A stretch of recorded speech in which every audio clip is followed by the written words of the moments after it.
LEGO City has put out various commercials across the years, but no commercial stands out more than A man has fallen into the river in Lego City. Start the new rescue helicopter. Hey! That's right, a man has fallen into the river in LEGO City. This commercial has been memed throughout the years, but today I want to answer the questions that nobody asked. Where does the LEGO City River actually go? How long would it actually take to build the rescue helicopter? And would we be able to save the man that fell into the LEGO City River? Well, let's find out. First, where does the LEGO City River actually go? So I decided we should look at some other LEGO City commercials first, starting with the cargo ship. Now, we see the harbor, but in the commercial, I can't really see any connections to the LEGO City River. But moving into our next commercial, we struck gold. The LEGO City Fireboat. We see that the fireboat comes to save the cargo ship from the LEGO City River. So this confirms that the harbor does connect to the LEGO City River. However, we did not see in this commercial the very point where the man fell into the river.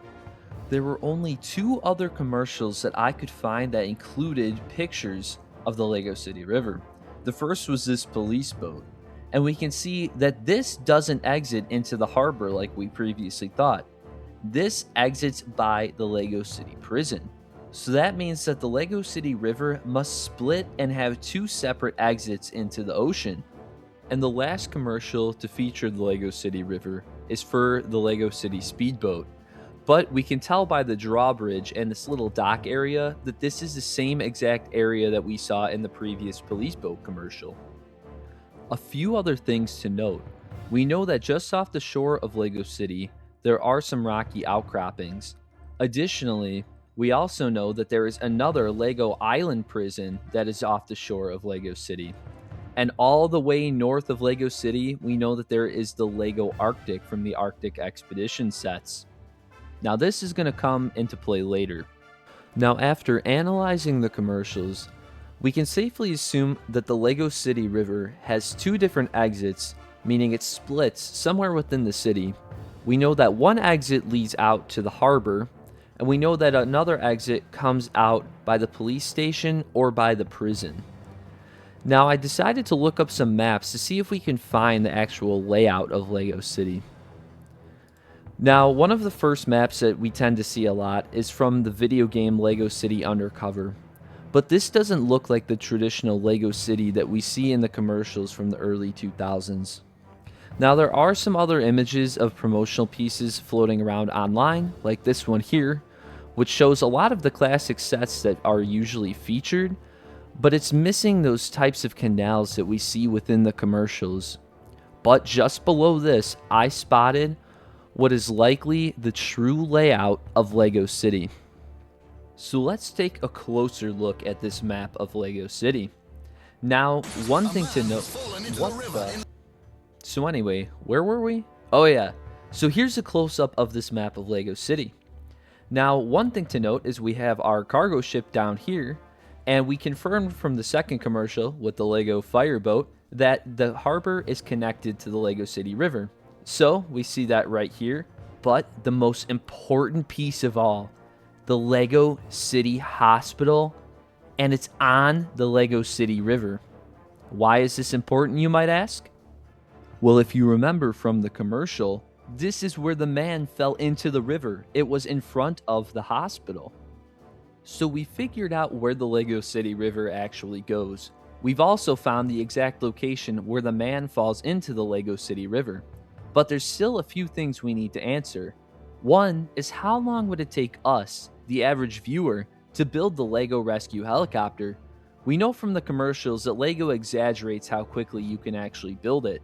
We also know from the commercial that the LEGO City River has a pretty strong current because we see the man floating away. So we need to figure out how fast the current is and how far he would have traveled before we can actually save him with our rescue helicopter. And to do this, we're going to have to do some math. When building a LEGO set, it's widely accepted that each set takes around 10 to 20 seconds per piece. So using our piece count, which I found here, 249 pieces, we can determine how long it's going to take us to build the helicopter. So we'll start with our piece count, 249, and we'll take the average between the two of 15 seconds per piece. And the total will come out to 3,675 seconds to build it. And if we convert that into minutes, that comes out to a total of 61.25 minutes to build the helicopter. Now I agree, that might sound a little too long to build this set. It doesn't look super complex, so let's take the lower end of that and say it takes us 10 seconds per piece to build the helicopter. That comes out to a total of 2,450 seconds, and if we divide that to get our minutes, that comes out to a total of 40.83 minutes to build the helicopter. Now this seems more reasonable if we're opening up the box, taking all the parts out of the plastic and trying to read the instructions. I can see 40 minutes being viable to build the helicopter. So that means that the man is going to be stuck in the river for about 40 minutes until we can actually get the helicopter to take off to come and rescue him.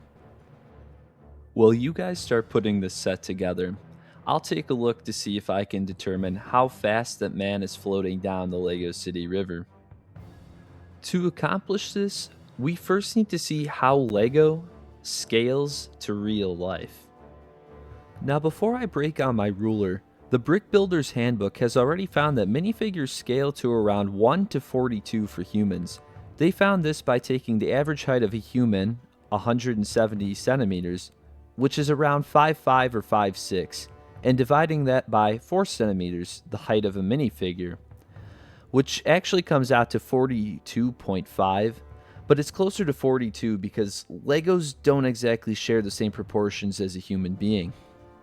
Now you might be asking yourself, how does finding the height of a minifigure help us figure out how fast the guy's floating down the river?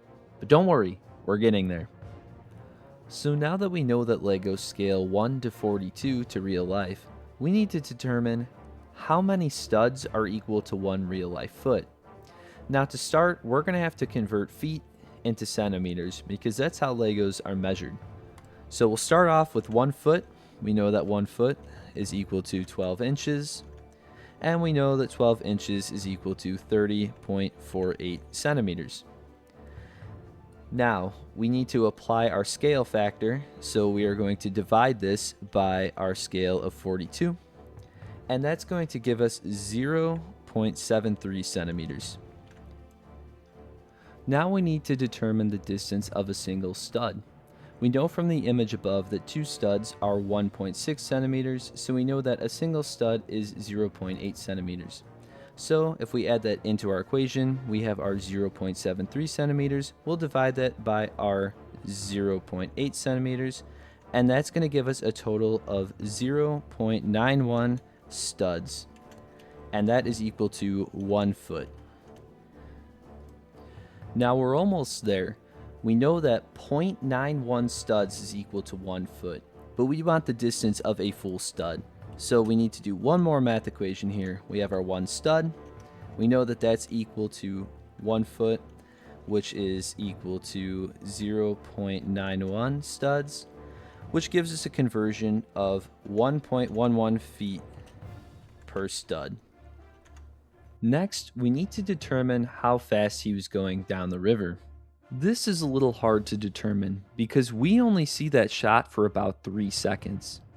So we need to find out how many studs the man covered in that time. Looking at the final frame of him floating down the river, I counted a distance of roughly 33 studs in the span of 3 seconds, which means we need to do some more math. So we know from our previous calculation that 1 stud is equal to 1.11 feet, and we know that he traveled a distance of 33 studs. So that gives us a total travel distance of 36.6 feet. And we know he traveled this distance in 3 seconds. So let's divide this by 3. And that gives us our travel distance of 12.2 feet per second. But we want this in miles per hour. So 1 mile per hour is approximately 1.4667 feet per second. So we know that the man traveled 12.2 feet per second. So if we divide that by 1.4667, that gives us our travel speed of 8.3 miles per hour. The final step is to figure out how far the man would have traveled down the river before we completed our rescue helicopter. The first thing we'll need is how long it takes us to build the helicopter. That's 43 minutes. Now if we divide that by 60 minutes in an hour, that gives us a total of 0.683. Now we're going to take that and we're going to multiply that by the speed that the man was traveling, which was 8.3 miles an hour. And that gives us a total of 5.67 miles that the man has traveled.